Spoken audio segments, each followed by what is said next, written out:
конференції, яка має доволі значну вже традицію, трошки змінюються іноді назви, але ця традиція саме розвитку історичної соціології чи макросоціології і під проводом Павла і Володимировича, і його команди, і наших всіх друзів і колег, які часто є учасниками наших наукових зборів, є справді одним з провідних таких наукових заходів. Я щиро радий вітати наших друзів, яких бачу зараз і на екрані, і партнерів, які вже теж маємо багаторічний досвід співпраці. Справді, коли ця конференція, я б не хотів сказати, що знакова, але справді вкрай важлива в тому контексті, що саме події, які зараз стосуються безпосередньо нашої держави, вони якраз головним, напевно, річищем лягають в тематику конференції. Ми з вами, чи ті, які принаймні якісь дослідження, чи спромоги, чи розвідки наукові робили, пов'язані з світсистемним аналізом, з теорією конфліктів і так далі, ми розуміємо, що соціологічне, справжнє, я б сказав, адекватне, чи навіть дійсно науково обґрунтована соціологічна рефлексія процесів, які сьогодні відбуваються, вони вкрай важливі. Адже поза політичними гаслами, лозунгами, часто маніпуляціями і так далі, саме в такий період, коли вже йде протистояння не на життя, а на смерть, коли є не уявна, а реальна загроза існування, наприклад, держави, ми повинні розуміти, які процеси до цього привели, адже ми пам'ятаємо, напевно, гегелівську таку сентенцію «результат – ніщо без тенденції, якою до нього привела». Відтак, я переконаний, що сьогодні от таке дуже високоповажне представництво, ця конференція, справді, я і щиро вітаю, щиро вдячний і те, що приєднується і Євген Іванович, я бачу пана Георгія Дерлуг'яна і всіх інших. Справді, я думаю, що ця конференція буде мати високий рівень. Так, ми, українці, зазвичай, напевно, зараз в цих умовах дуже сподіваємося, що знайдеться такий собі Рендал Колінс сучасний, який, як і Рендал Колінс, декілька десятиліть тому спрогнозував колись розпад Радянського Союзу, і напевно, і його прогнози певним чином збулися, там, можливо, з певною тільки часовою такою похибкою. То сьогодні не тільки на рівні політичних гасел, коли саме для більшості українців це важливо, що не тільки на рівні політичних гасел, а й на рівні наукового обґрунтування, що справді агресор і імперія будуть, як кажуть, теж чекає їх відповідна історична перспектива. Проте ми з вами не політики, ми з вами все-таки маємо відношення до науки, і сподівання, і певні, не наша задача політичні спекуляції. Наша задача справді адекватне розуміння процесів і намагання зробити таким чином, щоб наш внесок в розвиток і держави, і своєї світ системи дозволяв як захопити ті чи інші тенденції, так і справді обґрунтовувати можливі шляхи і перспективи розвитку. Шановні колеги, від імені керівництва Національного технічного університету Київський політехнічний інститут імені Ігоря Сікорського, від себе особисто, як вже традиційного учасника даної конференції, я хочу побажати справді нам всім наснаги в цей складний час, холодної голови в сенсі наших наукових висновків і, звичайно ж таки, руху до перемог наукових і перемог на інших полях. Дякую вам за увагу. Щасти. Thank you, Dr. Anatoly Мельниченко. Дякую, пане Анатолію.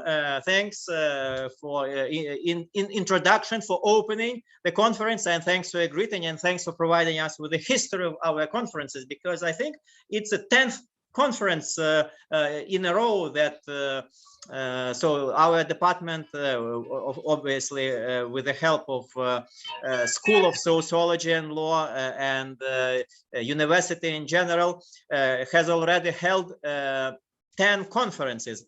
This is 10th one. And again, I'm extremely grateful to all participants, both from Ukraine and from overseas.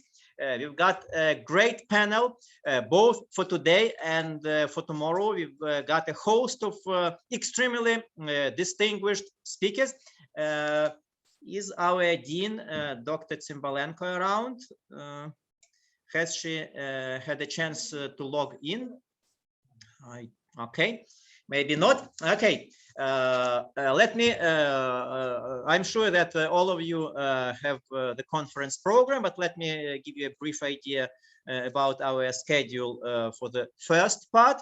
We are going to have presentations by Professor Dерлуг'ян. Then it will be followed by presentation of our colleague Вардан Амбарцумян, and then Professor Yevgen Головаха, Director of Ukrainian of Sciences, Institute of Sociology. Then we are going to have coffee break. Those who are inside on the premises of our sociology department will be able to have a cup of coffee and cookies here. Those who are elsewhere, well, hopefully they will also have a chance to grab some coffee. And before I give the floor to Professor Dерлуг'ян, let me make some preliminary remarks drawing upon Dr. Mельниченko's talk and his ideas. And as I've said, this is the 10th conference our department has already organized, and from the very beginning, from the onset, we were focusing on issues of historical micro-sociology. Again, with a concentrate, and within that broader realm, we've been focusing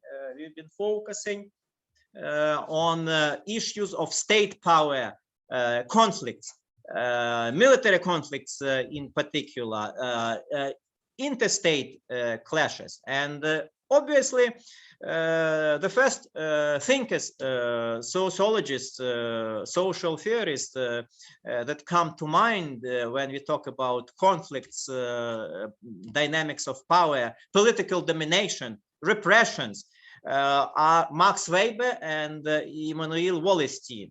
It's a really interesting coincidence that Max Weber died in 1920 and Wallerstein was born 10 years later.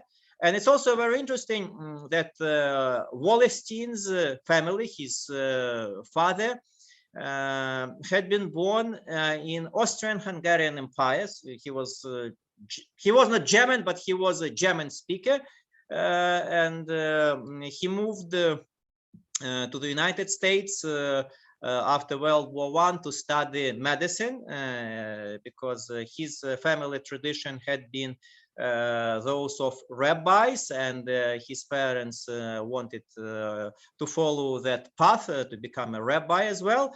But finally, Wallerstein's dad decided to have a secular professional career and moved to the United States, to New York City, where Immanuel Wallerstein would be born in 1930. So there is just a 10-year time span between Max Weber's death and Wallerstein's birth.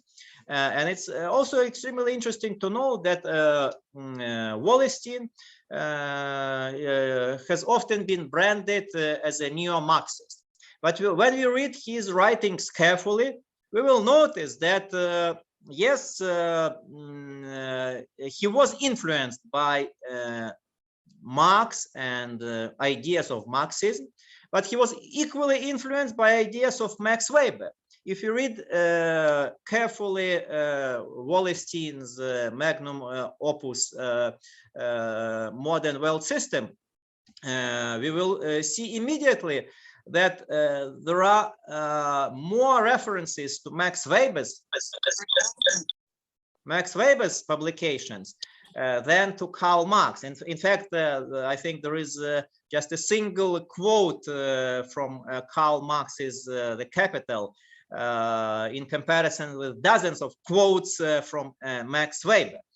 So that gives us better understanding, better grasp of multidimensional social thinkers, a multidimensional social theory. That theory of this kind is not reductionist. It's, as I just said, it's multidimensional. Such a theory utilizes different strands of different traditions of social and political science, thus providing us with a much better understanding of social world, of the social dynamics and conflicts that drive social changes that either instigate or block modernization processes. And obviously, as Ukrainian citizens, not just academic, but as Ukrainian citizens, we are primarily concerned with an issue of war, with the challenge of Russian genocidal aggression against Ukraine. But because of the virtue of being social scientists, we have to think strategically, and we have to be concerned not just with the present, but with the future as well. And Professor Yevgen Головаха and I have just had a conversation about holding a seminar to discuss Ukraine's future after the victory. So it's incredibly important for us to start thinking now about Ukraine's prospect once the war is over. Obviously, and it's self-evident that for the time being, the fight on the battlefield, the victory on the battlefield is the most crucial one, because the challenge Ukraine is facing now is existential, because Russia and Russian leadership are denying the very right of Ukraine to exist. That's been very blunt and straightforward on the part of Russian leadership. So it is an existential threat to Ukraine, and it's no exaggeration, unfortunately. So of course we have to focus on defending themselves, defending our country, and defeating the enemy, the Russian Federation, Russians on the battlefield. But at the same time, you have to think what comes next. How are we going to rebuild the country? And not just in terms of rebuilding infrastructure, which is being destroyed by Russian pummeling. It's equally important to rebuild, to redesign, to reinvent Ukraine institutionally. Basically to modernize Ukraine, and to achieve this uneasy task, Ukrainian state has to be reinvented. And both thinkers, Max Weber and Immanuel Wallerstein, again come very handy to understand this task and to produce policy relevant blueprints for action again, to embark on this journey towards modernity and modernization, because no modernity, no modernization is possible without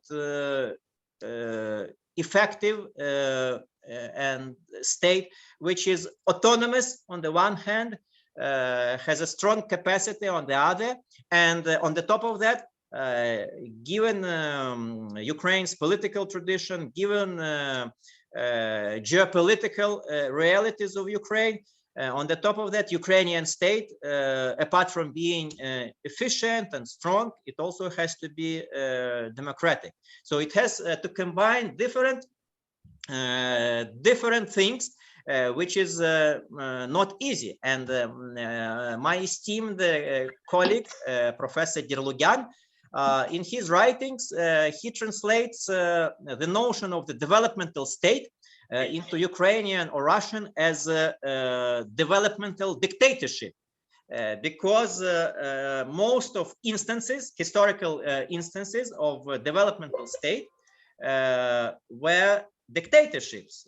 When we think of Asian tigers, for example, the paragons of successful developmental states, they were all authoritarian polities. So perhaps only Japan was an exception, but even being formally democratic, Japan had a period of over 40 years of a single party rule. And so therefore we have to think really carefully and really hard how to build a capable state which is able to resist these authoritarian, dictatorial, autocratic, despotic temptations. The state which is effective, which has a rational bureaucracy, legal rational bureaucracy on the one hand, and at the same time the state which has a vigorous, robust, participatory democracy, which is capable of sustaining development in general and economic development in particular, with again vibrant democratic practices and democratic institutions. For the time being, Ukraine and Ukrainians are united behind its political leadership, and that's natural, and it's a good thing, again, given the circumstances. But again, we have to think ahead of times, and no doubt that the cult of a leader, autocracy, and authoritarianism are not the things that Ukraine will need in future. We will need rational bureaucracy which is accountable to dynamic democratic institutions. We need grassroots democracy. We need economic development rooted into local initiatives, into entrepreneurial activities of Ukrainian population. We need investments in human capital, healthcare, welfare state, education, research and development. We need, as I've just said, to reinvent Ukrainian state. And I have to admit, I've been observing Ukrainian state, how it functions and malfunctions, for that matter, for decades, and I'm quite amazed by its resilience, its ability to withstand these heavy blows of Russian aggression. But at the same time, you have to keep in mind the resilience of Ukrainian society. I think this is also a very crucial factor, lending its support to state institutions. We also have to keep in mind unprecedented international aid coming to Ukraine, financial and military aid. So I think that Ukraine is has a job, very important job, and the Ukrainian leadership, Ukrainian state in particular, they all have a very important job to keep that momentum, developmental momentum, and to build on these successes, to build on these newly forged and reinforced partnerships with our allies, to utilize all the support we are given to come up much stronger, much more efficient, much more democratic, much more prosperous, and much more citizen user-friendly as far as the efficiency and friendliness of the Ukrainian state is concerned. And these are preliminary remarks. I hope that we'll have a chance to follow up on these ideas I've just outlined. Thank you, and I am pleased and honored to give the floor to our all-time friend and intellectual collaborator, professor of sociology at New York University, Abu Dhabi campus, Georgi Dерлуг'ян. Georgi, happy to see you. The floor and the mic are yours. Thank you, and greetings from the faraway southern countries. Thinking a lot about you, honestly. Yeah, thinking about my colleagues, thinking about Kiev and Kharkiv and Lugansk, where I used to do my fieldwork a lot these days. Thinking about all my guests in Yerevan. I must say that I'm impressed with my wife. I always loved her, but now I'm impressed even more. Imagine that day after day, every night, you have about 10, 12 guests at dinner table and at breakfast. And some are pregnant women and others are 6-year-old, but mostly are the men of combat age, either getting out of Russia or Ukrainians whose houses were bombed. We find a place for them everywhere.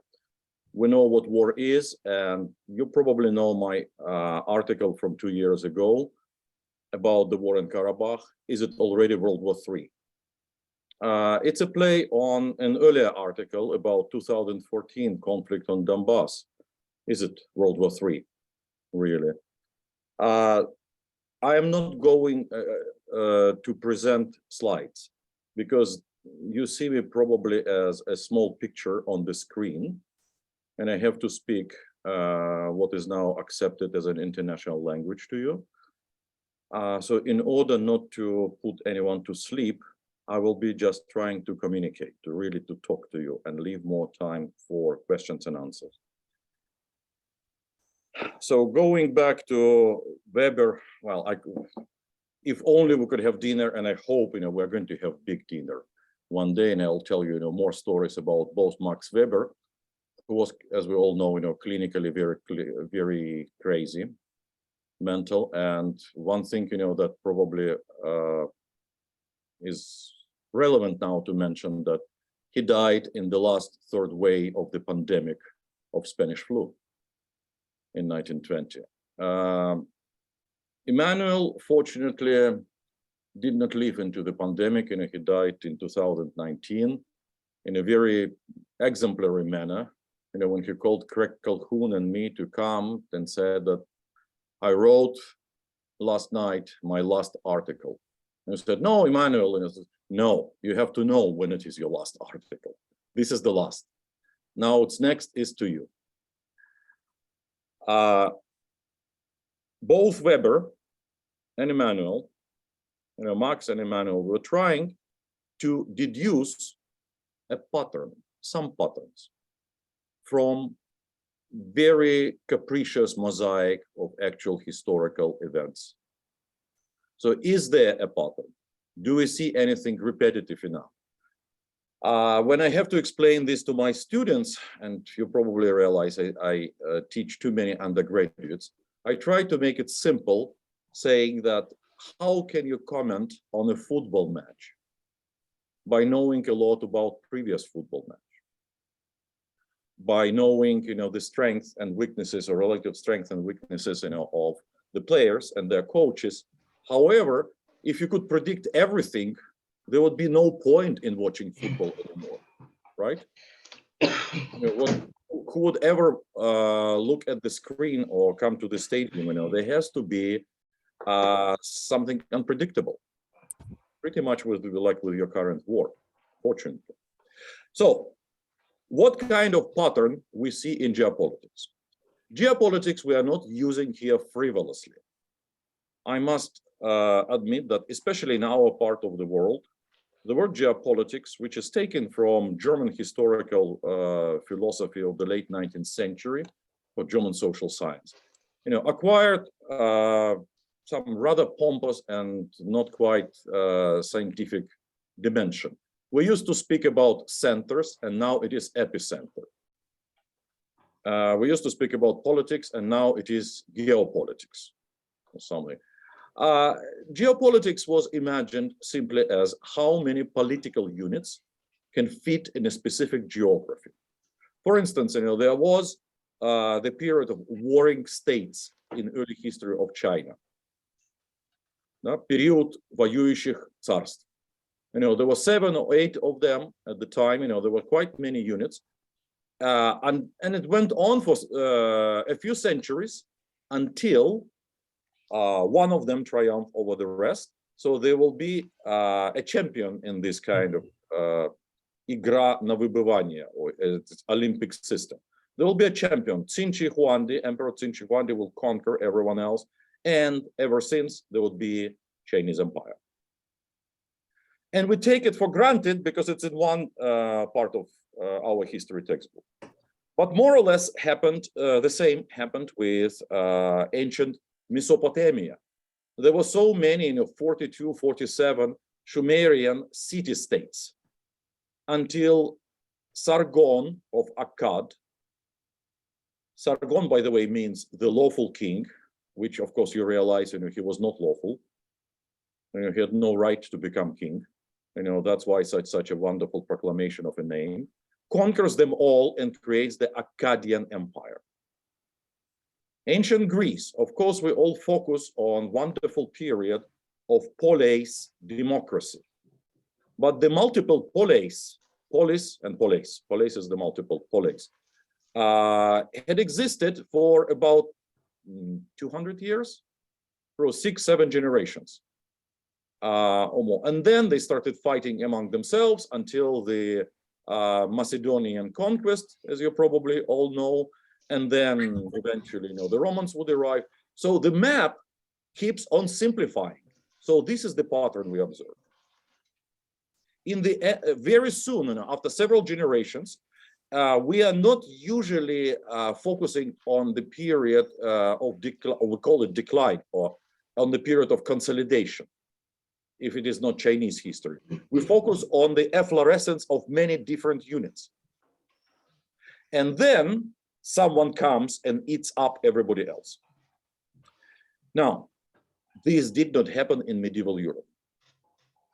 So this is an exception which is very worth studying, actually noticing some of the biggest paradoxes of history are right before our eyes, and we don't notice them precisely because we have been educated already, in our standard textbooks. So Walter Scheidel, who is Austrian historian of ancient Greece, of antiquity, he's a genius, let me call him openly. Walter is a genius. He's Austrian and he teaches at Stanford, launched about 20 years already ago, a big project comparing ancient China, Chinese antiquity, and Roman Empire. And he came to the conclusion that the best thing which ever happened, not just in the West, in human history in general, was the collapse of Roman Empire and non-restoration of Roman Empire. Soon you will understand, why it is актуальная knowledge. How it rhymes with the 21st century. Roman Empire was not restored.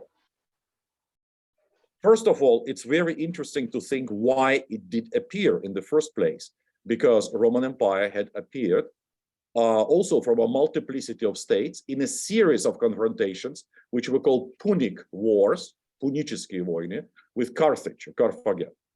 What happened to Carthage? The first war, Carthage, which was much stronger than Rome, suddenly lost. It looked like a mistake.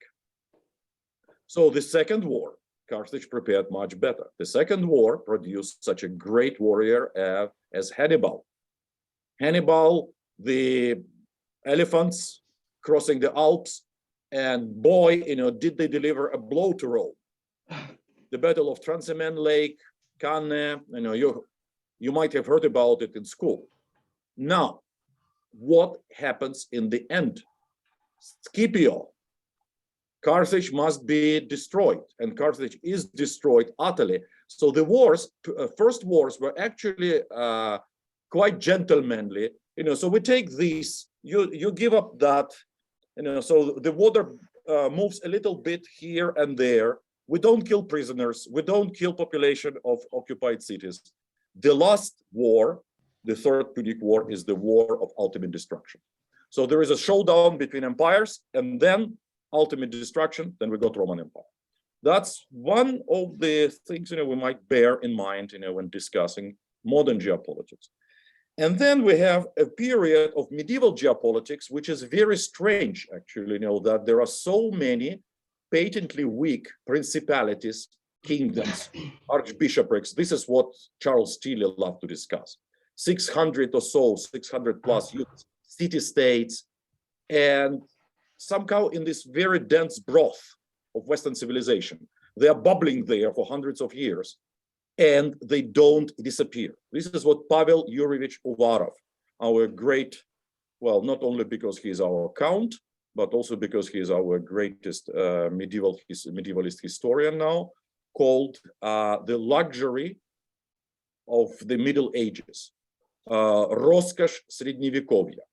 That Western Europe could afford itself the luxury of living with many competitive units, not only city-states and kingdoms, but also monasteries and universities, leagues of city-states, lots of very bizarre experiments, and the Mongols did not punish them. Because the usual punishment anywhere from Vietnam to Poland and Austria, actually, would be the invasion of nomadic plunderers. It could be Mongols, it could be Arabs for the south, but somebody would come and take it over. This did not happen in Europe. For interesting reasons I'm not going to discuss, but it didn't happen. So the result would be rather interesting, rather different starting positions. Modernity, it is my strong contention. Modernity starts exactly in the year 1500. 1500 рок. Exactly then. This is the time when Ottoman Empire, they already took Constantinople, but most importantly, Ottoman Empire takes Syria, Egypt, and soon Mecca and Medina. That was crucial. Constantinople, glorious ruins, but Egypt and Syria, this is the tax base. At the very same year, the Shia sect of Safavi captures Iran and reconstitutes Iran. For 900 years, they hadn't been Iran. There was no Iranian state in the previous 900 years. It was part of Ilkhanid, it was taken apart. It was either within the Arab Caliphate, something much bigger. Later, it became torn into pieces among different Mongolic states. And then, Tamerlane and so forth. And finally, 1500, the Safavi Iran in all its glory. Exactly the same time, Mughal, or Mongol, but they're not Mongols, as you realize, Mughal India. They are actually more like Uzbeks. They're Central Asian Turks. These are really the descendants of Tamerlane. So 3 empires are Muslim. centrally located. They are brand new. What is very important to remember, Turkey, Iran, India are modern empires, early modern empires. They are gunpowder empires with big bureaucracies, with very authoritarian religion, with a lot of technological innovation. The first of them, as usual, was China, Ming Dynasty, in a whole century ahead, around 1400, Ming Dynasty. And if you think that this is all Oriental despotism, look at Europe, what the Habsburgs were doing. It's Austria and what today is Belgium and Spain, they're already there, very much there. So it's, if you poll global forecasters, global experts in January 1500, everybody would tell you, that, of course, 16th century will be the century of Islam. And it will be also in Europe, it will be the century of resurgence of Catholic Church and centralization of empire. I wonder if anybody would even mention discovery of the Americas. But what happens instead, as you know, Protestant Reformation. This is another name, that we need to mention here is Richard Lachmann. Richard Lachmann, who had enough guts, being a sociologist himself, to say that historians always doubted Max Weber on Protestantism. The historians were right. Max Weber actually, Max Weber was a genius.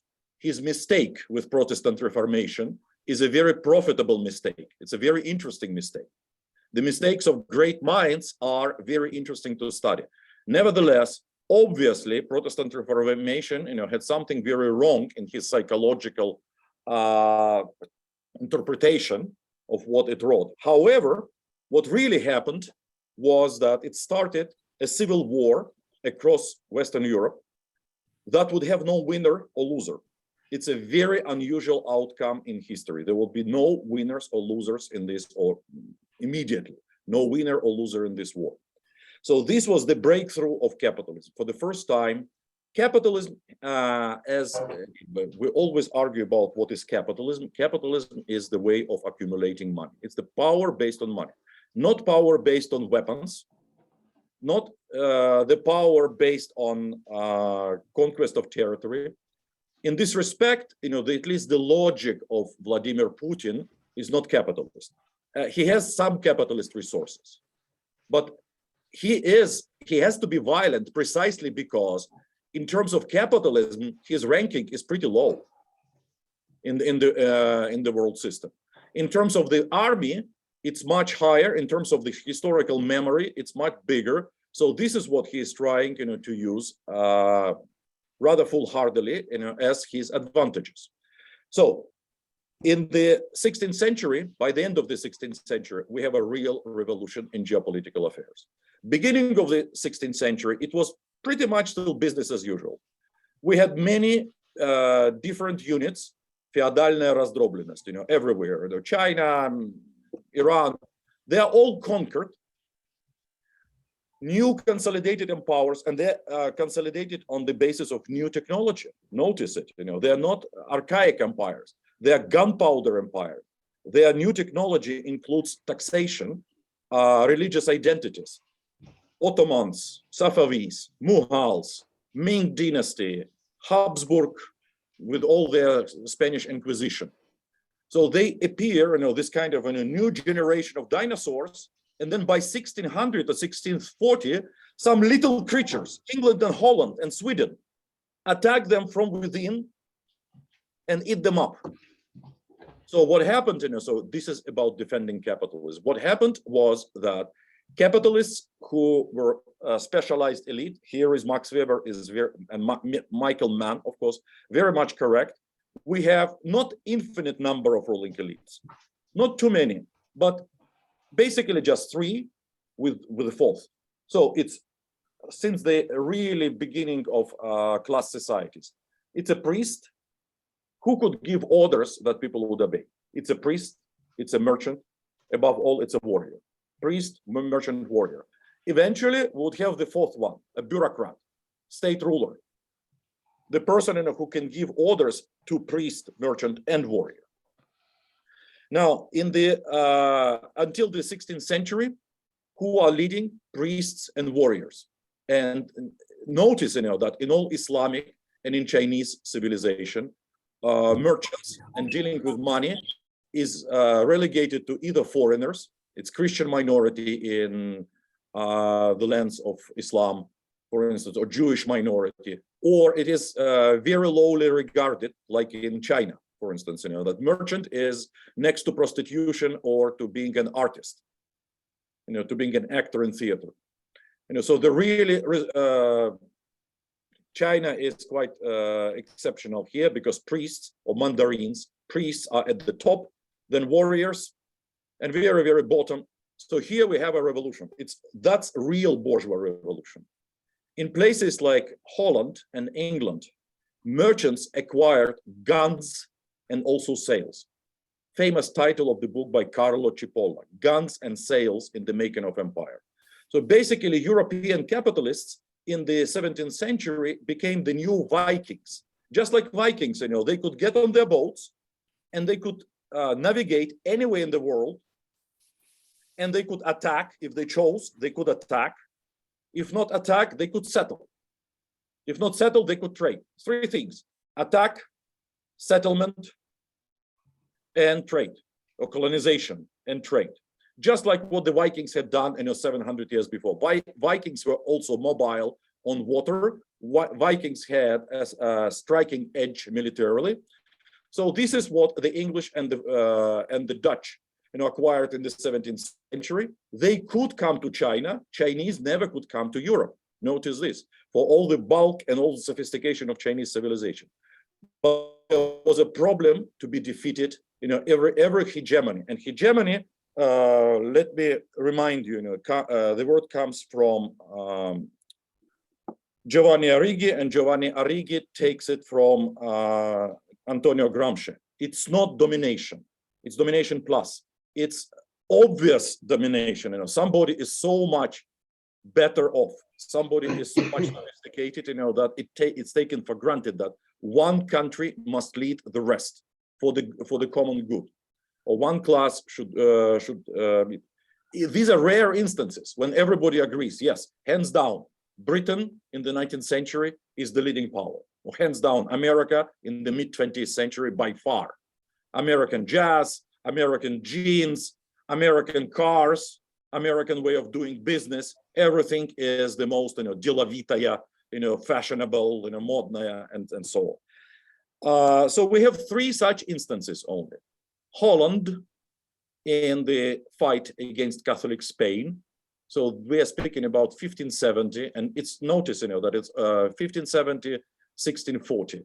So notice that there is always an empire to be defeated. So on one side, it's a capitalist democracy. On the other side, which is small, but very capital intensive, Charles Steele again, they have a lot of money with which they buy allies. The Dutch themselves almost never fought. They paid Sweden, they paid Northern Germans, Prussians, they paid Scotland, to do most of their fighting. They put their orders in Switzerland, Swiss pikemen and Swiss watches, for that matter, which were part of the military revolution in the 17th century. The second such instance is France, Kingdom of France, against England.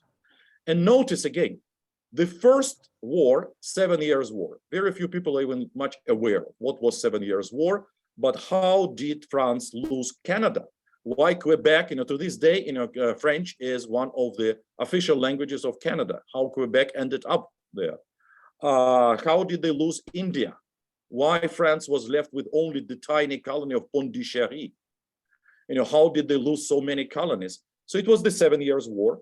Notice how did they respond? With a special operation supporting separatists within British Empire. This is American War of Independence. So when somebody tells me that, oh, look at Ukrainian revolutions, that they're masterminded from abroad, say, look at the statue in front of the White House in Washington, D.C.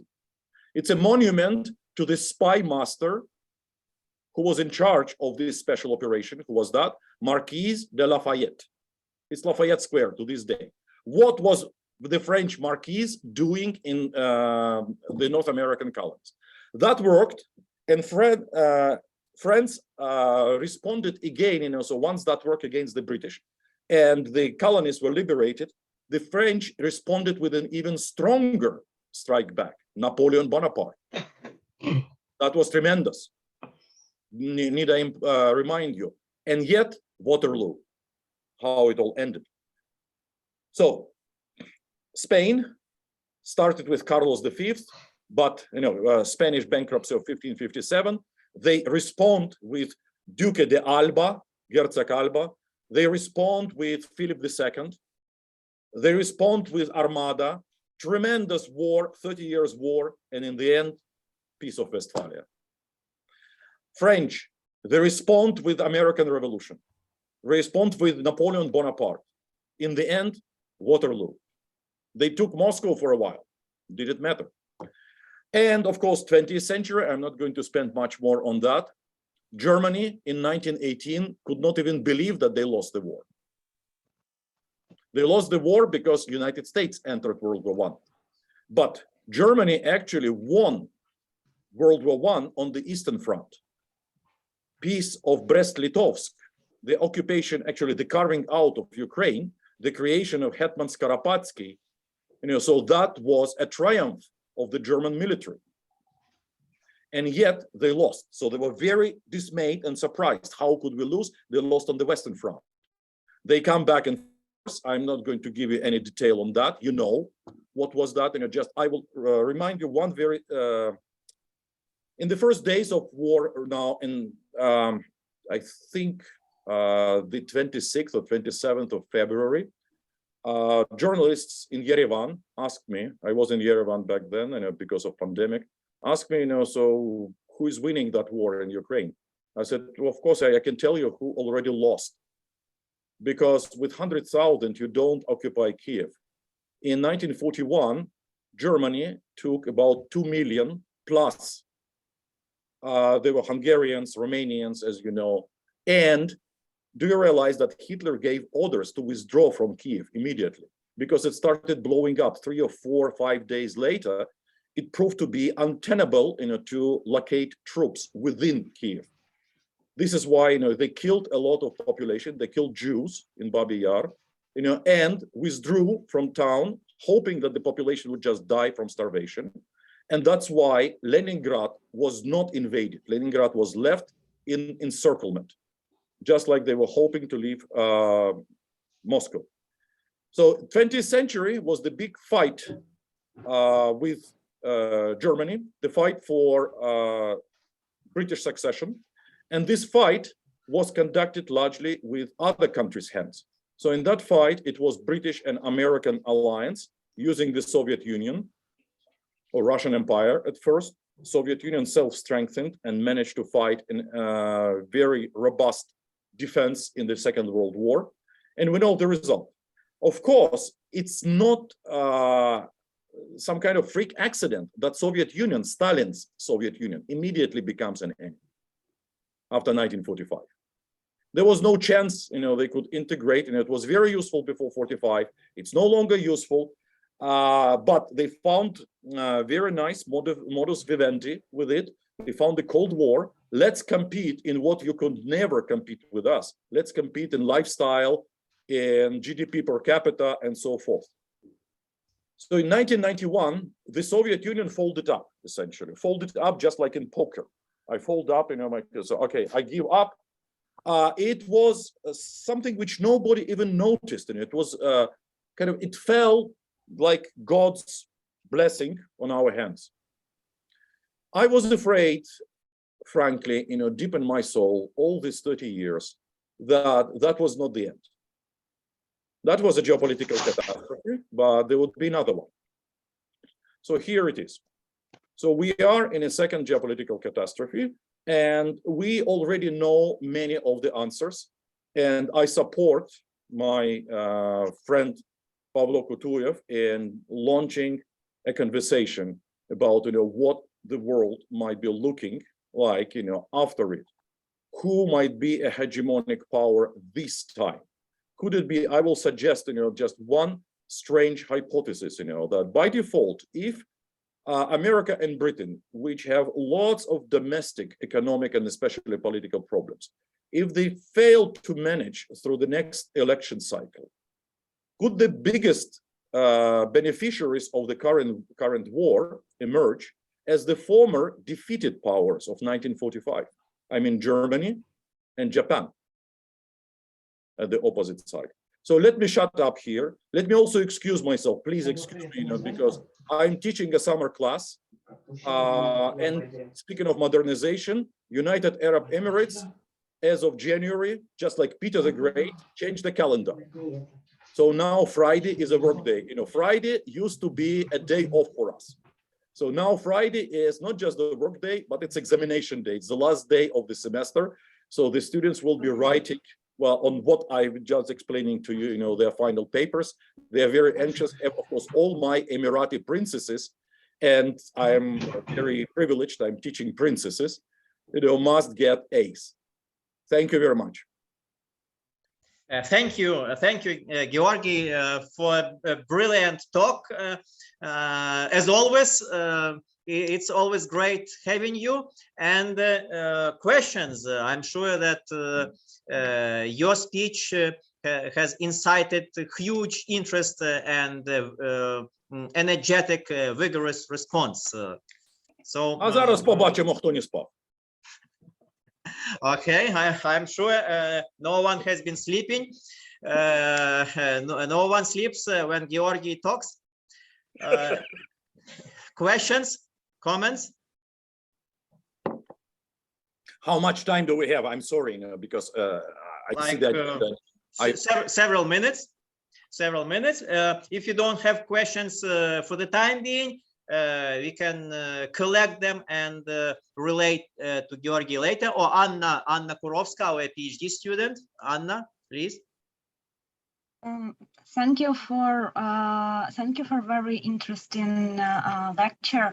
I was wondering what are possible pathways of changing the situation in context of more close relationships of Ukraine with neighboring countries, if some geopolitical trends can be observed from this perspective. Thank you. Let me go back to 1991. So what produced the sudden collapse of Soviet Union? Or my very good friend Stephen Kotkin wrote a book with a telling title, Armageddon Averted. So why there was no nuclear war in the 1980s between the Soviet Union and the West? Because the Soviet Union consisted of separate republics. And then by 1991, those republics, once, of course, in Moscow, the State Committee for Emergency, GKCHP, in its botched coup attempt, basically committed suicide. And there was a vacuum of power. There was immediately a rush of local communist elites, to get into the European Union. Notice, for instance, who was the first president of independent Ukraine? What was his previous job in Kiev? He didn't come from elsewhere. Or Brazauskas in Lithuania, and I can go on and on, for that. So actually, Armenia and Georgia were wretched exceptions. They were dissidents in power. For a while in Armenia, actually, which is actually very interesting, for 9 years, the longest of anyone else. So there was still the dissident intelligence in power. But the result was that only the immediately adjacent countries could be absorbed into a more robust and stable unit like the European Union. I can go on, longer on that. Why? But what Emanuel Wallerstein observed at that time, that taking this course of reform, you will reach the promised shores of America, but it will be South America, not North America. So in the 30 years, we saw how our part of the world was becoming South America, more or less. So basically, Ukraine today is Argentina, or at best Brazil. So we lost a lot of our scientific and industrial potential, lots of features that made our part of the world once the second world, not the third world. Armenia lost even more. Russia was poisoned by having too much of oil resources in the 2000s, which allowed to have such a huge oligarchic class. It's a very important question to analyze, not with the oligarchs in Ukraine were good or bad, but why did they happen in the first place? Like in Belarus, there isn't. There is only one dictator. In Ukraine, there was not one president, there were many presidents, but there were also many oligarchs. And what was the size of the oligarchs and why is that? So this is for the future research and discussion. So what I would say, that Eastern Europe did not become a total periphery like Latin America or Arab world. So what I know better is the Arab world. And imagine the Arab world, that's former Mesopotamia. That's the Fertile Crescent. That's ancient Egypt. So they have a head start of several thousand years ahead of everyone else. That's the former Ottoman Empire. And yet, where are the Arab countries now? What is the size and significance of Syria, Egypt, Yemen, Libya, right? So the biggest losers there. Eastern Europe, not like that, because two empires, not one, but two empires at least happened there. Austro-Hungarian Empire and Russian Empire. So these two empires managed to upgrade. I'm not saying, that this is for the good of the humanity.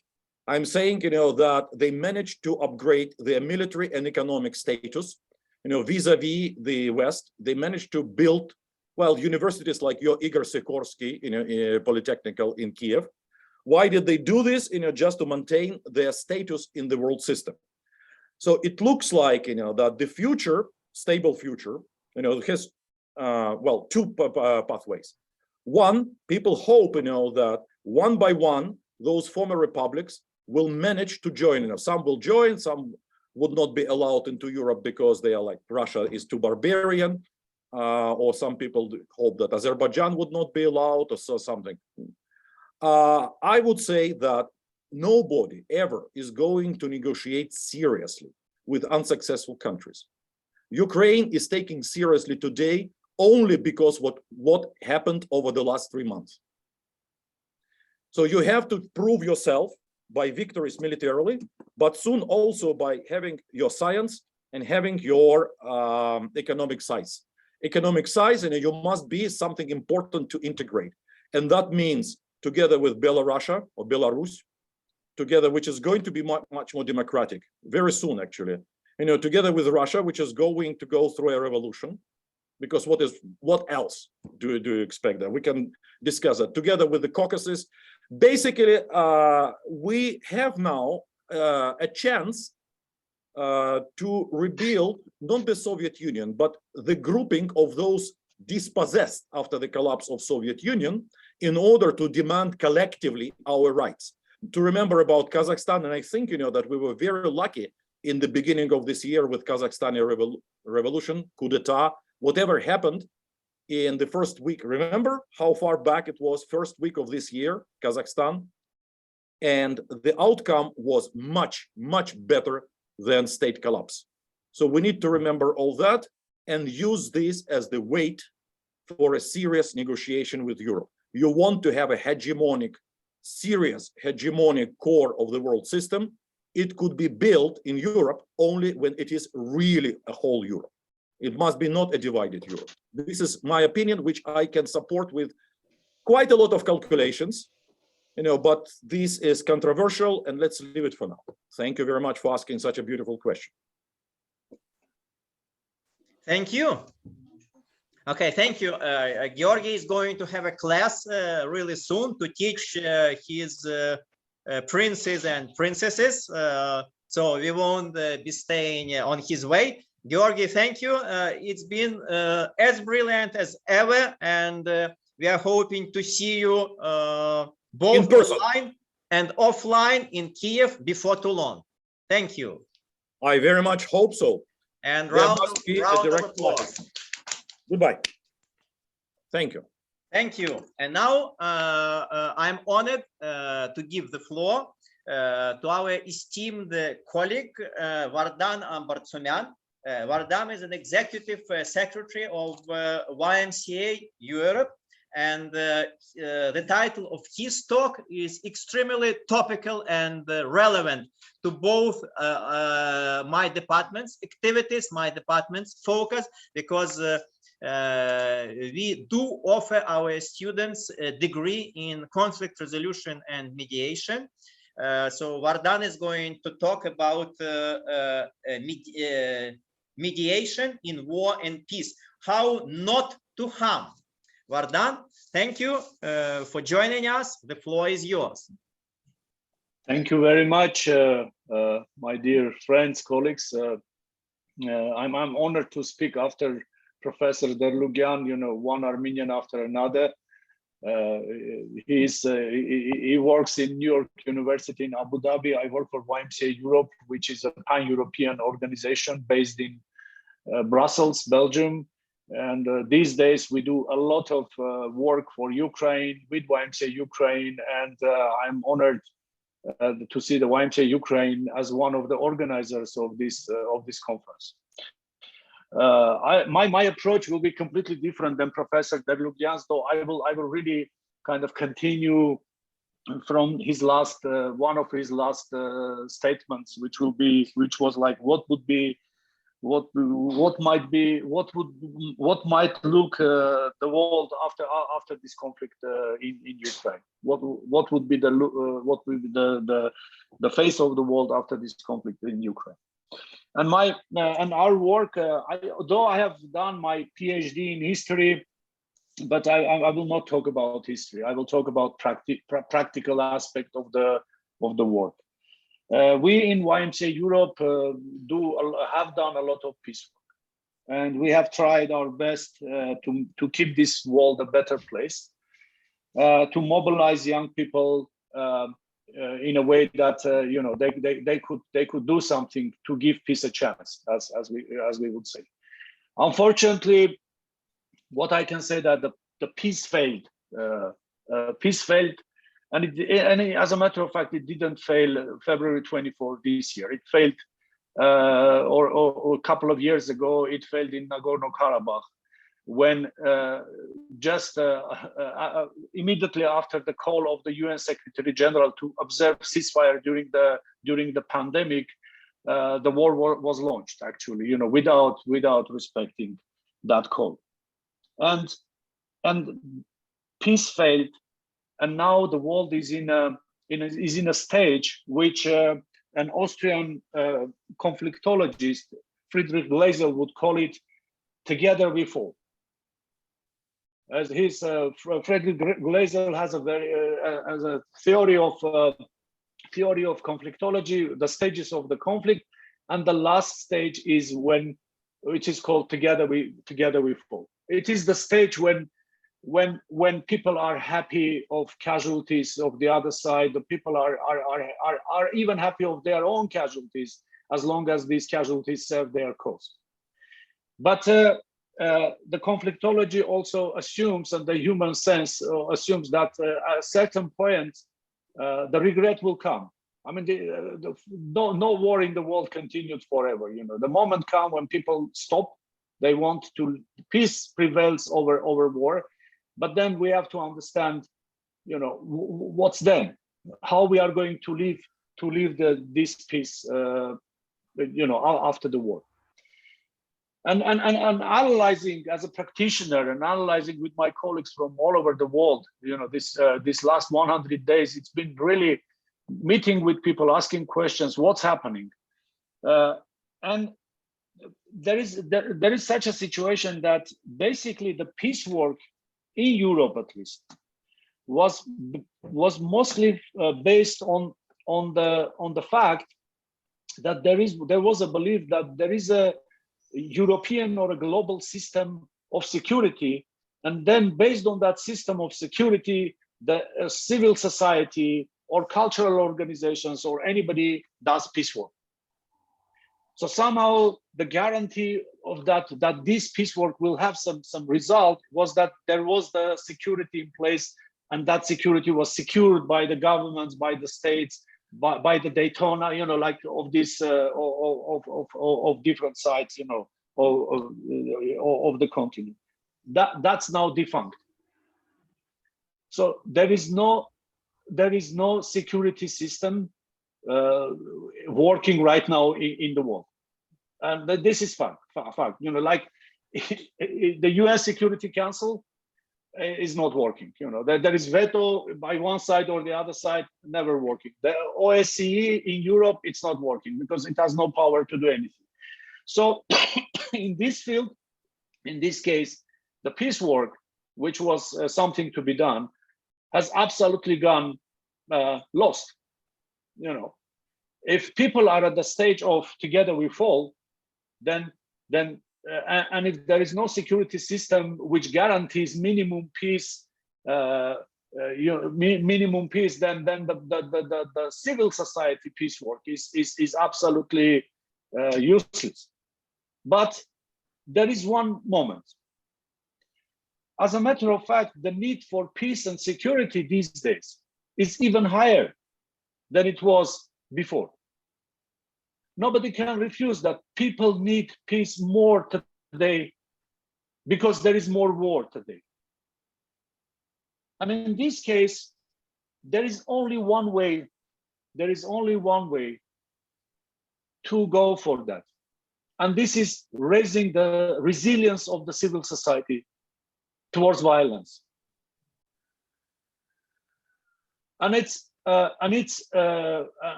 means that it's not normally when we talk about these kind of things, then people think that, you know, if I'm a victim, why should I stand for peace? And never anybody would, a professional peace worker will ask you to stand for peace if you are under the risk. When we talk about raising the resilience of civil society, this is about raising resilience of civil society on both sides or on all sides of the conflict. And how to do that? It's very important that we use the methodology of do no harm, which you are scientists, you know that it is very applied methodology in medicine, but also in conflict transformation work. It's a very, very well received methodology. And in the methodology of do no harm, we focus our work on building or keeping the relations alive based on connectors.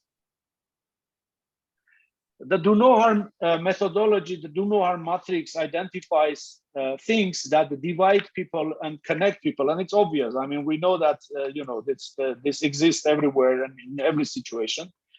And in that dividers and connectors matrix, there are certain clusters of things. These are symbols and institutions that divide or connect people. These are systems and occasions, attitudes and actions, values and interests, and experiences. So the more we focus on dividing symbols and institutions, systems and occasions, experiences, attitudes and actions, the more we are widening the gap between the conflicting sides, and in the end we are making the conflict bigger. And again, I want to highlight, I'm not talking about the inter-system relations. Please make it as not. I'm talking about societal, inter-society relations, relations between young people from different parts of the conflict, the relations between people of culture, people of sports, and all these kind of things. Okay, but the more we use systems and institutions, attitudes and actions, values and interests, experiences, symbols and occasions that unite people, that connect people, the more we are narrowing the gap. and the more we are making it possible that the peace conversation, peace resilience continues. We need that resilience for our future in the countries where we call our enemies. I will bring an example on Armenia, not on Ukraine, but so that you know, as you know, we have the Armenian genocide issue, which has been 100 years, and we have been in dialogue or in dispute with Turkey on this issue, involving international community. As a matter of fact, that issue, if it is solved, it will be solved by the Turkish civil society. Neither United States of America, nor Germany, nor Russia, nor anybody are able to solve that issue. Nobody is able to push on Turkey that they will accept the Armenian genocide. It's the civil society of Turkey who is going to accept it, if they will accept it one day. And to this end, raising the resilience of the civil society in Turkey on this issue, which is the case. You know, they have scientists who are working on this issue. They have young people who have been involved in our project. Raising the resilience of the civil society on this is the only answer. And this, how you can achieve that, is only focusing on what connects young people, on what connects the scientists. And here I want to quote a very famous German historian, Johann Gustav Droysen. You all know him, 19th century German historian, who says history is the self-consciousness of humanity, which means the history we tell today, this is how we perceive it. But it may be possible that the history we tell tomorrow is completely different than what we are telling it today, because the challenges of today's world are requiring paradigm shift in the humanity. That we, as part of the creation, we need really to seriously consider, you know, like what is the future? What is the future of us if we continue the same way of telling the history of the wars? I did my PhD study about the YMCA operating in Ottoman Empire and Armenia during the First World War. And the aim of my PhD study was not to tell more about the Armenian genocide, to tell more about the sufferings of Armenian people during that war. Those YMCA had incredible archives and records of all the atrocities and bad things which was happening to our people. My aim was to tell the history of the humanitarian heroes that were during these days. I know the feeling of Ukraine these days. I lived myself through that feeling 30 years ago, when back in 1988, the earthquake destroyed 1/3 of my country, which was already in war, civil war with Soviet Union actually. And when I went to the earthquake zone the first time, I was very close to go crazy. It was impossible to see what's happening. And there was one Armenian poem in my mind all the time. Am I the last poet of my country? Am I the last singer of my country? But what really helped us to survive that days was the solidarity of the world, the humanitarian aid that came and helped us. And that was not only physical help, but it was especially the solidarity that raised the resistance in Armenia, and we were able to survive, at least that time. I'm sure now the same feeling is in Ukraine. I see it from my friends who we are working with, and some of them are in this conference. This solidarity is very important. And I want to conclude my words with one thought that I took from Professor Dерлуг'ян's input. It is, again, what the world might look like after this war, and the thesis like who will be the winner, like the Anglo-Saxon world or the German world. I would put it differently. What is the future of Europe? Is it NATO or European Union? I think these two projects, the big projects, were the kind of the reaction after the settlement of the world system after the Second World War. And now there is a question: which one will prevail? And if I could choose myself, I would definitely go for the European Union, because European Union, the idea of European Union was based on connectors.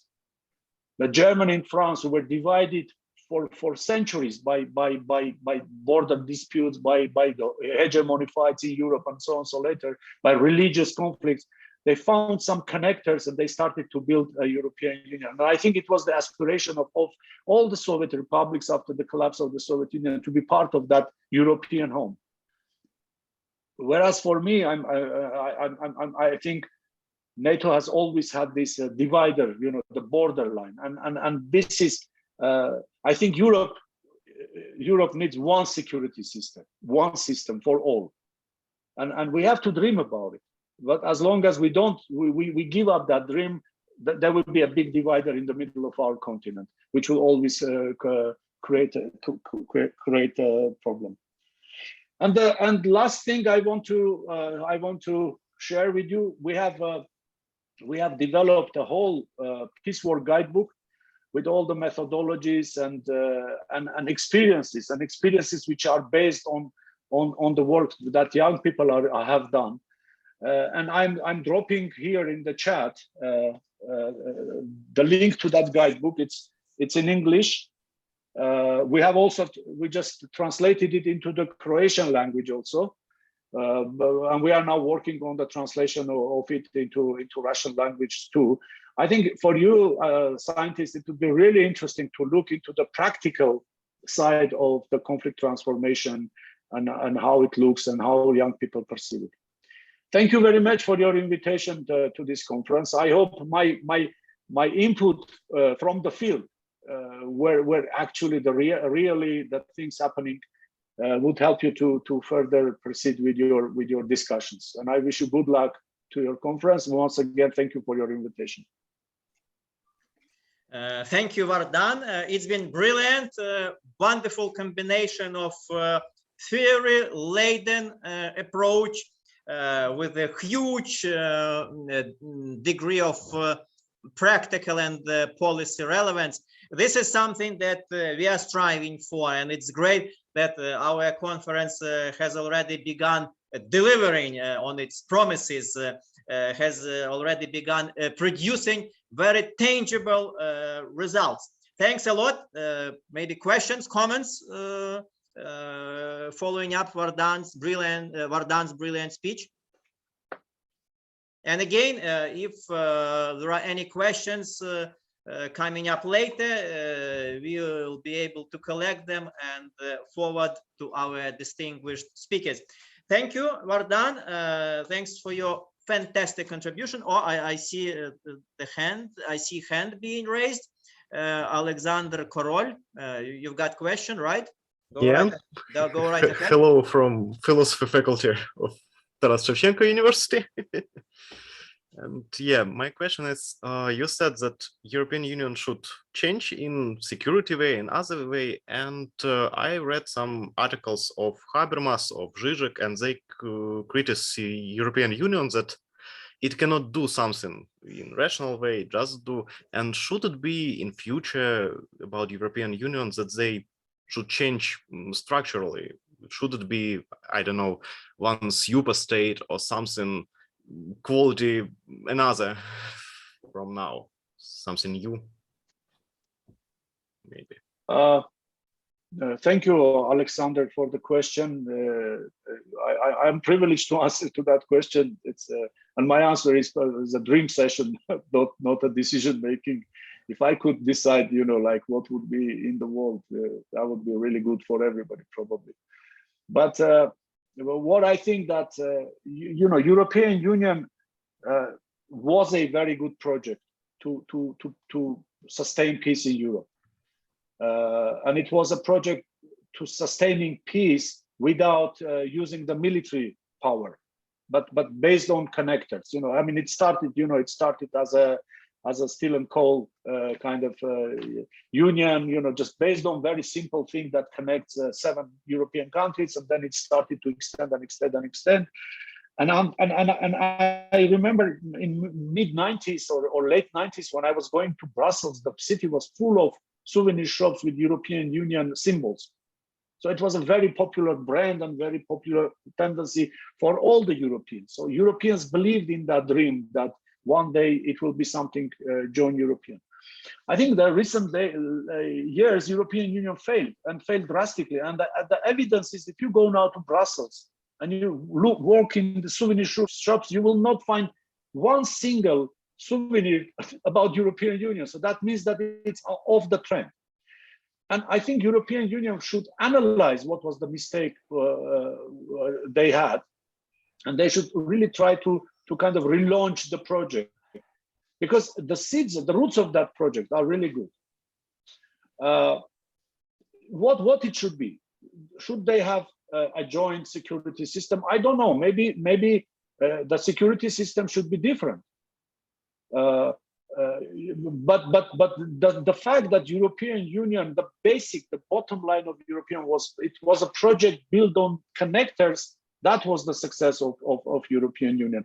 Later on, the European bureaucracy really started to ignore that connectors. It became more like a procedural and bureaucratic institution, and they lost the leadership. You know, it became more like a governance management structure. So I think they need to look back, and I see a big chance for the European Union to have a second life. But I'm not sure if the security should be part of the European Union agenda, at least in the short term or mid-term perspective. Maybe in the end. As it goes to the super state, I don't agree with that. I don't think that the super states are a good thing. You know, I think a federation or confederation based on connectors, alliances based on connectors. This is what is the future of the humanity. Thanks for the question, Alex. Thank you for your answer.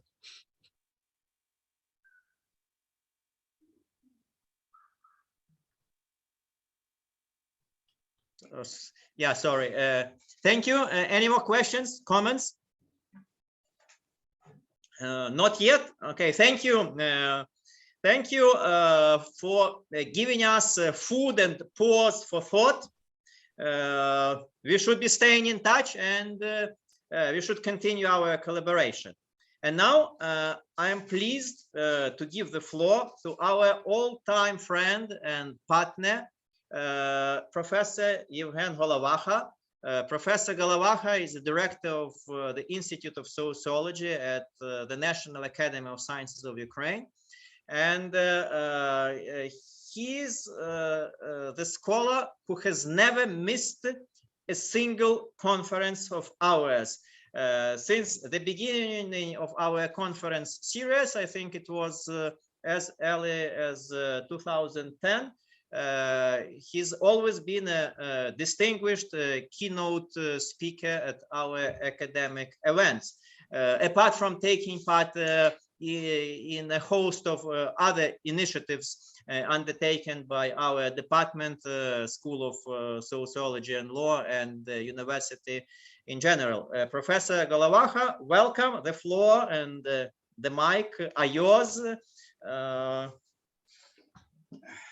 Дякую.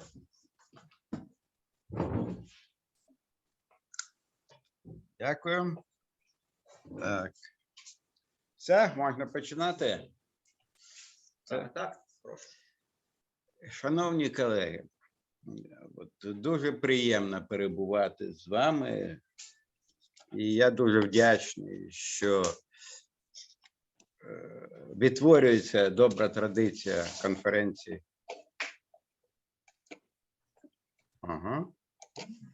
У політехнічному інституті. Тим більше, що дійсно з 2014 року Україна вже стає гравцем, який привертає увагу всього світу, і дійсно стає об'єктом саме історичної соціології. Ви знаєте, що хто згадував про Україну до цього, зараз вона в центрі уваги і не тільки світової політичної еліти і громадськості, але і в центрі уваги суспільствознавців. Я сформулював тему виступу свого як війна і соціальні зміни в Україні і у світі. Але я скажу про це згодом, але я уважно прочитав концепцію конференції і побачив там кілька запитань, які мене теж дуже хвилюють, і я думаю, що вони хвилюють і усіх інших соціологів, принаймні українських. Ну, перше, і я хочу дати своє бачення, свої якісь попередні відповіді на ці питання. Перше, що можуть соціологи от зараз дати, який можливий внесок в цю ситуацію, яка дійсно зараз непокоїть увесь світ? Яка їх може бути тут роль?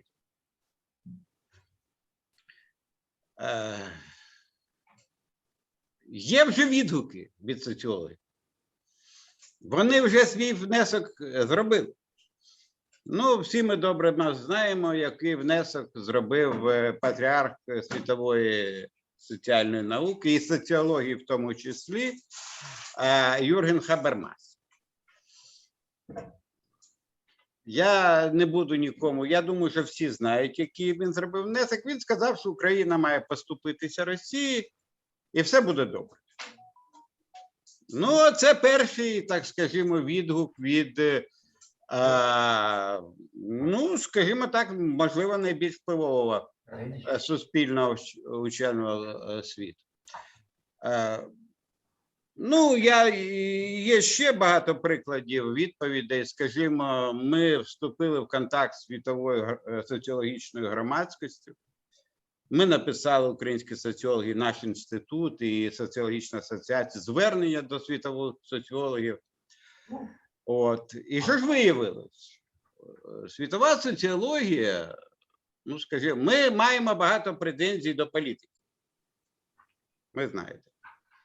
Що вони там недостатньо активні, що вони там не дають достатньо допомоги і зброї нам. Але якщо подивитись на соціологічну громаду, то політики виглядають взагалі як святі люди у світі. Скажімо, на наше звернення до світової соціологічної спільноти взагалі будь-якої відповіді не було. А коли вже віце-президент нашої асоціації взяла за горло президента Міжнародної асоціації Ханафі, він запропонував їй у відповідь влаштувати дискусію з російськими соціологами, які взагалі написали, що нічого страшного не відбулося, взагалі якісь там немає жодної проблеми. Є лист від російської, як вона там, російського общества соціологів. Що взагалі нічого там немає, ну що за проблема? І до речі, на відміну від психологів, до яких я все ж таки якось маю честь належати, які одразу виключили російських колег з Європейської асоціації. Європейська асоціація спочатку взагалі теж вирішила питання, де провести конгрес наступний Європейської асоціації. Чи в Лісабоні, ні, чи в Бразі, десь в Португалії, чи в Казані. І це вони вже тут от на оболоні в нас йшли бої, вже в Бучі, в Ірпені Ну, ви знаєте, що робилося. А вони вирішували серйозно, ці дні вони зібрали і вирішували, де ж їм провести. Все ж таки, треба їм дати належне. Вони в Португалії вирішили. Як це не дивно. А нам запропонували, знов таки, подискутувати з російськими соціологами. Там, в Португалії, що ж таке робиться в світі. Тобто, скажімо так, і взагалі є відгуки від окремих поодиноких соціологічних асоціацій, скажімо, британська, японська, ізраїльська, польська і прибалтійські, ну і все стає. З приводу того, що трапилося. Тобто соціологи, як виявилося, ну, зайняли достатньо конкретну, чітку позицію, ну, не помічати цієї відповіді. За рідкісними виключеннями. І я от сам себе спитав, а чому це так? А що відрізняє соціологів від, ну, так умовно кажучи, нормальних людей?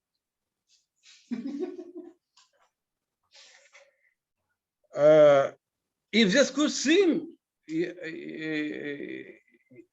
я пам'ятаю, саме те, про що питає, ну, організатори конференції,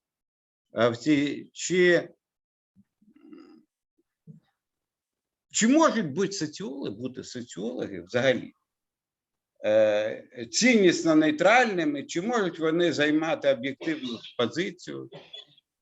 От. І виявилося, що можуть, що вони можуть з точки зору, так сказати, концептуальної нейтральності займати позицію, яка, ну, суперечить тому, що взагалі робиться у всьому світі. А в усьому світі, ну, скажімо, тому, який є, скажімо, з точки зору мір системної соціології, є ядром зараз. От. Вони зайняли ціннісно нейтральну позицію і взагалі не хочуть брати участь, ну, як абсолютно нейтральні науковці, не хочуть брати участь у цих брудних справах.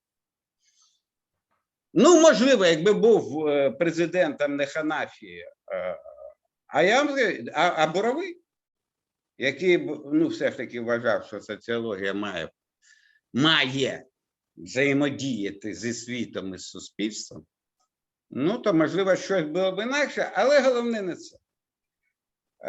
Головне те, що, на жаль, соціологічна спільнота при всіх її досягненнях, суто теоретичних, ну, не виробила якоїсь чіткої позиції щодо перспективи розвитку людства і не бачить тих реальних проблем, які, ну, бачать люди, ну, пересічні громадяни, скажімо, країн Заходу, які переважної більшості засуджують російську агресію, беззаперечно підтримують Україну і наполягають на тому, щоб Росія була дискримінована усюди, де це взагалі можливо. Так що я дійшов висновку, що ці всі теорії, які ми розробляємо, жодним чином не пов'язані з реальною практикою. Ми залишаємося поза тим світом, який ми вивчаємо. Ну, тоді, якщо так, ну, переходимо у сферу суто теоретичних дискусій. Треба визнати, відповідаючи, чи щось можна робити у світі. Я дійшов песимістичного висновку. Зробити вони нічого не можуть або не хочуть. Я не буду гіпотези висувати, не можуть чи не хочуть, але теоретично вона осмислювати повинна. І от тепер я переходжу до цього рівня ставлення до подій, які відбуваються зараз в Україні і, зрозуміло, у світі. Теорії, ви знаєте, що є... What's going on here, sir?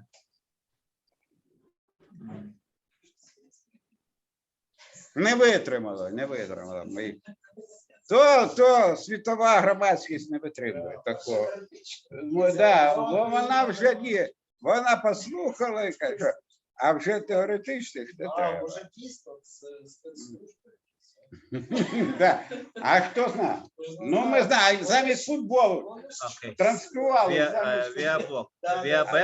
Що транспівали замість матчу? А тут транслюють замість нашої конференції. Буду зараз транслювати виступ Кіркорова.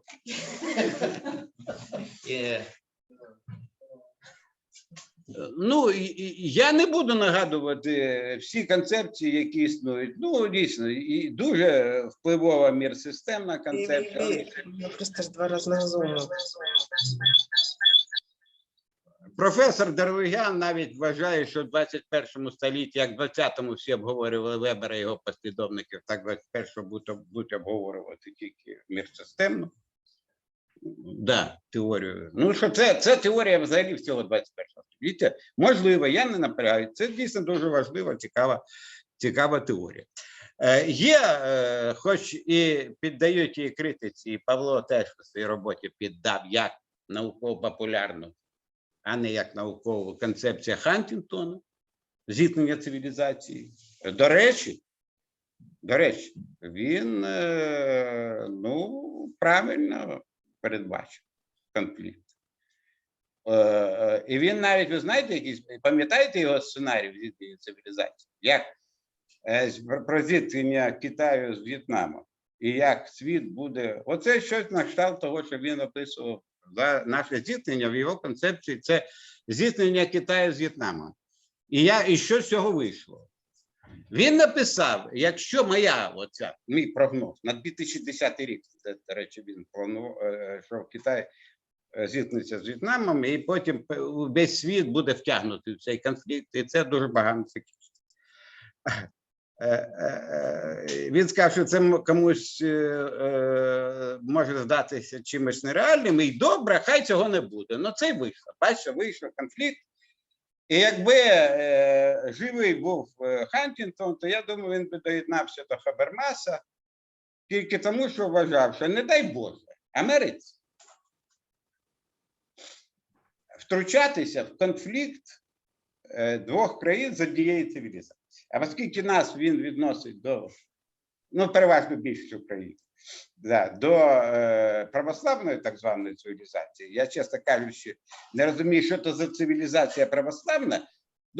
Ну, добре, якщо вважати чеченців представниками і бурятів, які тут у нас представниками православної цивілізації, то можливо. В нас воюють, ви знаєте хто. Чеченці, ну я вам скажу, дагестанці, чеченці, найбільше дагестанці, чеченці, буряти. Це головна. Ну, дагестанці, чеченці, ну ви знаєте хто. І оце зіткнення, це внутрішньо православний конфлікт. Ну, так. Це ну, скажімо так, він передбачив можливість таких конфліктів. І головне, він вважав, що тільки Америка, і взагалі Західний світ не втручався. Бо то цивілізація західна, і у неї свої справи, а у православних свої справи. Так що я думаю, що разом без Хабермасом стояв би зараз і Хантінгтон. Не знаю, чи стояв би Валерстайн тут, на тому боці. Не впевнений, не знаю. Макс Вебер би точно не стояв би, бо він би дуже суворо засудив, до речі. Знаєте, він же теж був войовничим імперцем. Але коли його племінник Улюбов загинув на фронті, він став пацифістом. І його за цей пацифізм дуже не любили в Німеччині. Так що Він би засудив. А Вардан просто не знаю, він би взагалі це розглядав, от мені так здається, з точки зору мір системної теорії, взагалі, те, що робиться, це взагалі якесь безглуздя, якась периферія. А Росію, ви знаєте, після, це ще Радянський Союз вони розглядали як напівпериферію. А Росію взагалі вважали всі послідовники Валерштайна, вона така як мапа дивовижна була наприкінці ХХ століття, де там периферія, напівпериферія, де там Індія – це напівпериферія, тобто важлива країна. А Росія – це периферія. І оця периферія кидає виклик ядру. Виявляєте собі? Це периферійна. Оця периферійна якась маленька, не за розмірами, зрозуміло. Це ж розмір не має значення, ви знаєте. А за своїм місцем в світовій економіці. Там скільки там? Півтора чи так. От. І кидає виклик переважній більшості світових мір економіки. Що ж робиться? Я не уявляю. Я думаю, що взагалі для Вардан це була велика проблема. От. Ну, можливо, він би вирішив, що це нарешті оця капіталістична мір-система вже вона загине і буде соціалізм. Чим воно все має з його точки зору, все і закінчить. От. Ну, тому, як би ми не розглядали всі ці проблеми, ну, є ще концепції, є концепції, прості концепції модернізації, які вже, ну, Вардан написав «Мір праху», і ви знаєте, ще в 80-ті роки, що вони давно загинули. Ось, є концепція модернізації, вона теж мала своє пояснення до цих подій, що от демодернізація Росії призвела до таких от, що була радянська викрива. Ну, Гідденс би, наприклад, якби міг би виступити зараз, він би сказав, що була хоч і викривлена, але модернізація. А Росія – це вже країна демодернізація, а Україна, можливо, це країна, ну, скажімо так, яка хоче модернізуватися і за, звісно, правильним зразком західним, тобто вестернізуватися, і все було б нормально, ну от вона стала на заваді. І отакі кіно. Я свою позицію скажу.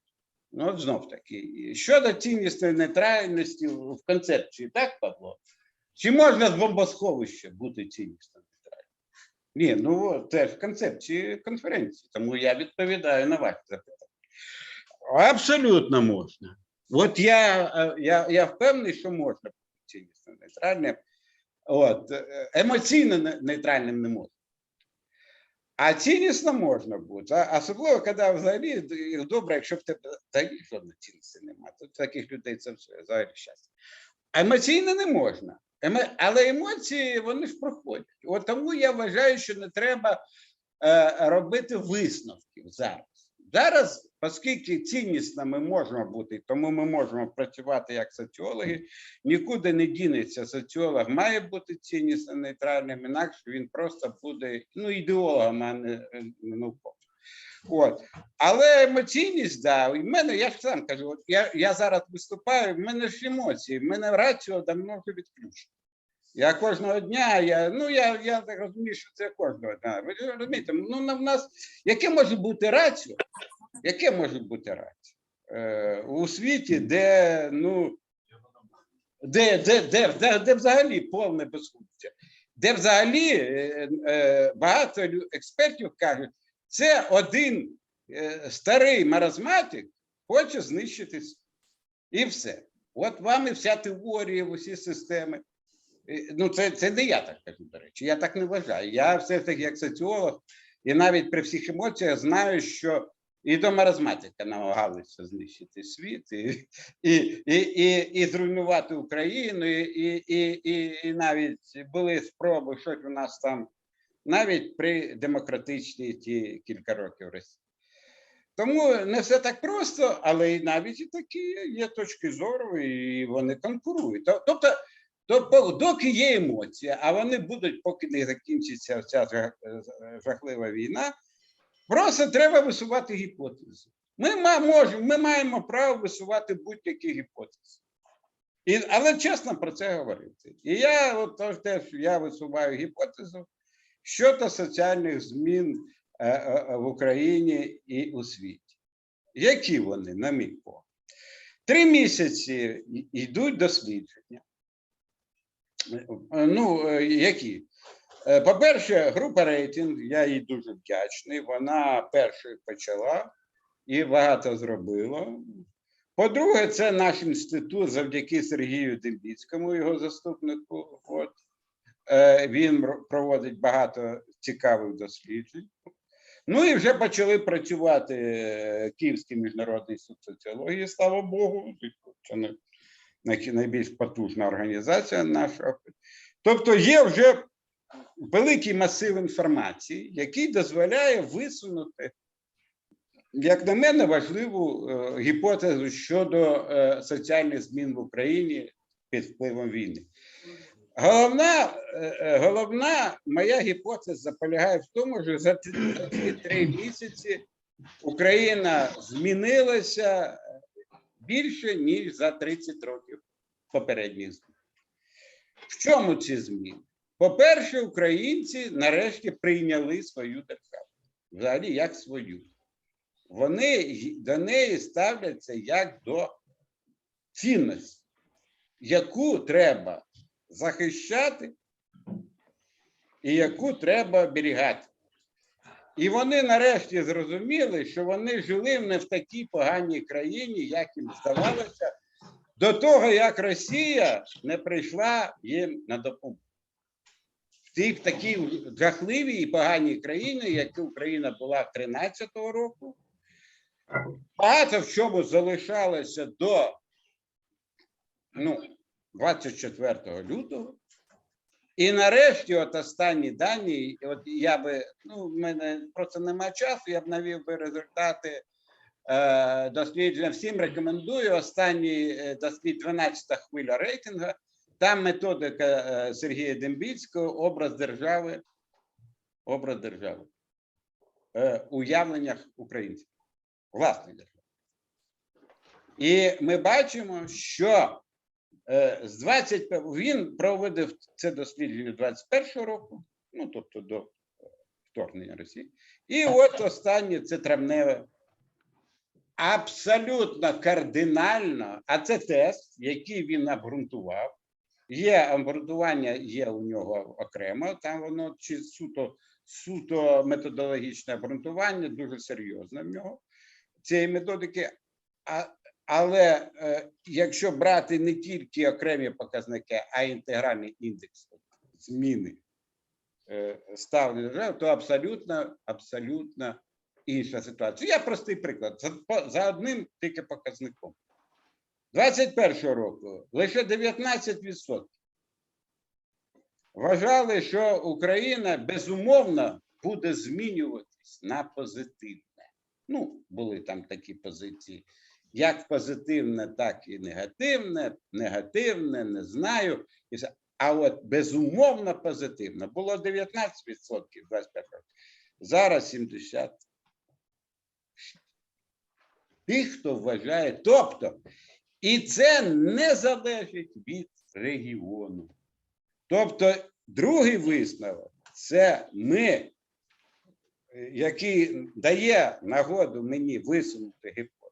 Знов-таки повторюю, бо мені приємно про це говорити, а раз приємно, значить я можу бути, скажімо так, ціннісно, не дуже нейтральним. А, скажімо, я навіть думаю, що ціннісну нейтральність легше подолати, ніж емоційну. Знаєте, коли у мене все, що пов'язано з Росією, визиває огиду, то я не можу взагалі бути, якісь взагалі робити висновки щодо Росії. А ціннісно, якби в мене такої емоційної гіди не було, я б міг робити якісь висновки. Хоча б я займав протилежну, там, скажімо, точку зору, там, позицію щодо там, панівної ідеології в Росії і так далі. Хоч міг би, сподіваюся, що міг. Тобто, от я роблю два висновки. Перше, українці приймають свою державу, нарешті. А це означає і свідчення за те, що вони її захищають. Свідчення є те, що вони її захищають. І це не тільки соціологічно, це ще й підкріплюється реальними діями. А по-друге,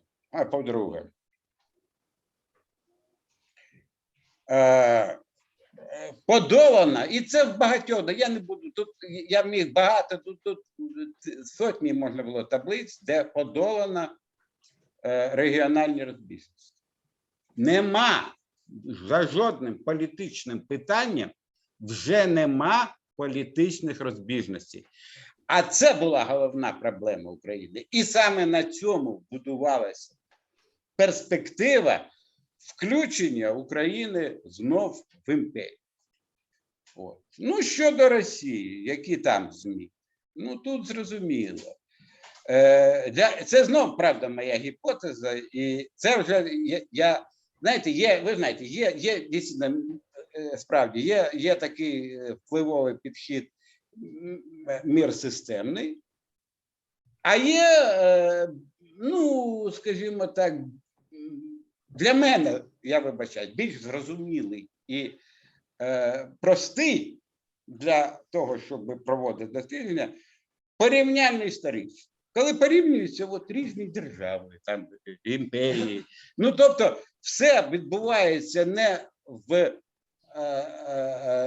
загальному середовищі якомусь, так сказати, мір системи, мір економіки, чи мір імперії, чи що завгодно, а просто в конкретних країнах, які ми порівнюємо. Отак, як у тому європейському дослідженні, в якому наш інститут 5 разів брав участь у хвилях. І ми бачимо, я о чому скажу, чому важко, ну, взагалі, якісь там реалізовувати підходи. Скажімо, якщо порівняти Болгарію, там, скажімо, з Швецією, за цінностями, за багатьма позиціями, то між ними взагалі нема нічого спільного. Нема. От подивіться, європейське соціальне дослідження. Між Болгарією, ну і Україною, до речі, в тому числі, Україною тією, коли ми проводили з 2002 по 12 років 5 хвилин. Ну, нема нічого між нами з шведами, датчанами. Ну, як і болгара, хоча болгар вже там в Євросоюзі, і вони вже належать, як. Я, правда, не знаю, до якої вони цивілізації належать, православної, чи західна, чи іудео, як. Да. Ну, немає нічого. Є держава. В мене є таке примітивне уявлення про цей світ. За ньому залишається держава. Вони є великою цінністю. Не випадково громадянство. Цінують найбільше. При всіх нема кордону. Да? Нема кордону. Я спробуйте датське громадянство отримати. Датське. Спробуйте. А тепер і українське спробуйте. Вони невзорово дали все. Ви знаєте, які тут хвилі просто дискусії і невдоволені. Як? Таку цінну річ. Українське громадянство дали оцій людині. Хоча, до речі, я не знаю, я підтримую, але ми бачимо, що тепер українське громадянство цінується, можливо, і не менше, ніж швейцарське. Бо Україна, і це моє уявлення, знов це гіпотеза, Україна своїм спротивом, взагалі, якщо Україна, як Росія передбачила, за 3 дні поступилася, демілітаризувалася, денацифікувалася і взагалі зникла, то світ би полегшено зітхнув, ну і добре, перехрестився, сказав, ну то ж православна цивілізація, нас Хантінгтон попереджав. Ви не будете, ви туди не чисте. Все. І я вам кажу, то так воно і було. А Україна їх вимусила. І закінчилось усе це дуже погано для всього так званого ядра чи іудео якоїсь там християнської цивілізації, а насамперед для Польщі з Прибалтикою, а потім і далі. Тобто, а Україна їм показала. Україна їм просто показала можливість як держави витримувати тиск дійсно імперського монстра. Що трапилося з Росією? Росія, це абсолютно зрозуміло. Це нащадок улуса Джуші Монгольської імперії. Так як, скажімо, ісламський халіфат, хоч якби він не наполягав на своєму ісламському походженні, ісламський халіфат – це теж один з улусів. До речі, отам на тій території теж було. Взагалі, в моєму уявленні йде боротьба між нащадками Римської імперії і нащадками Монгольської імперії. І все. І оцей нащадок, він хоче розширюватися. Бо це більш молода імперія монгольська була, як ви знаєте. Вона римська була давно, і вони вже втратили ту саму, як там Гумильов, що в нього було? Пасіонарність. А ці ще, бачите, які пасіонарні. Вони своїми 2% кажуть, що вони не з Україною воюють, а з усім світом. З усім, з ядром. Тобто, є таке зіткнення. Якщо і у світі соціальні зміни йдуть в якому напрямку, вони починають розуміти чи не починають розуміти під впливом таких видатних соціальних мислителів, як Кісінджер, Наум Хомський, оцей Хабермас, і усіх цих людей, видатних, які просто вважають, що нічого страшного б не було, якби Україна поступилася. І тільки було б спокійніше. Але світ починає розуміти, що йде процес відродження імперії, який нема місця в 21 столітті. Якби це було в 19-му, можливо, там була б інша розмова. В 21 столітті не може бути імперії. Все. Все це закінчилось після Другої світової війни. І не випадково так і кажуть, вони хочуть знищити світовий порядок. Світовий порядок. І цього або світ це остаточно зрозуміє, і продовжиться процес консолідації. До речі, за перший місяць Україна для консолідації світової зробила значно більше, ніж це робилось, скажімо, після розпаду Радянського Союзу зусиллями багатьох центрів і багатьох політиків. От тільки спротив України дозволив зрозуміти, що може бути, якщо нас не підтримати. Бо я чітко бачу, що якщо Україна програє, то відроджується імперія, абсолютно відроджується, вона стає ще більш нахабною, а ніхто не має досвіду, як боротися з жалюгідним нахабою під ядерною парасолькою. Їх нахабство продиктоване нічим іншим. Вони давно, ви ж розумієте, тільки тим, що вони шантажують світ ядерною зброєю. І ніхто не знає, як боротися. Але ось проти України, яка навіть не боїться ядерної зброї, це дивовижний феномен, їх вимушує консолідуватися. І гіпотеза така, що вони будуть консолідуватися і надалі. І зараз ще Дуда сьогодні, от я подивився, дорікнув Макрону і Шольцу словами: ніхто не спілкувався з Гітлером. Щоб зберегти. Ніхто не спілкувався з Гітлером. Все. Отак. Або будуть спілкуватися з Гітлером новим, або не будуть. Незалежно від того, є загроза ядерної зброї чи ні. Я кажу, Про майбутнє казати дуже важко. Мені дуже подобається висловлення Гелбрейта, що він сказав, що експерти дають прогнози не тому, що вони знають, а тому, що їх про це питають. Так що я не буду повторювати. Дякую за увагу.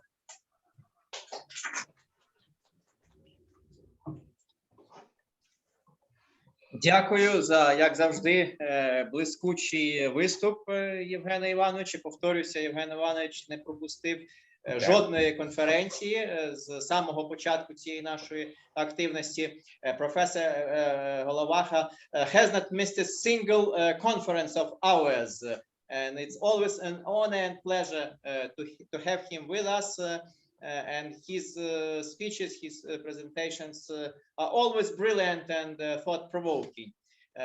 Colleagues, questions, comments? Питання, коментарі, друзі? Professor Головаха will be around. So now we are having a coffee break. Those who are with us physically at our department are welcome. To grab coffee, cookies, candies, and even we've been promised even the main course. While those who are in comfort of their homes hopefully will manage to grab something to eat and drink on their own. So we are having a break till noon. I'll stop this session to save the video recording, and we'll be back at 12 o'clock. Thank you and see you soon.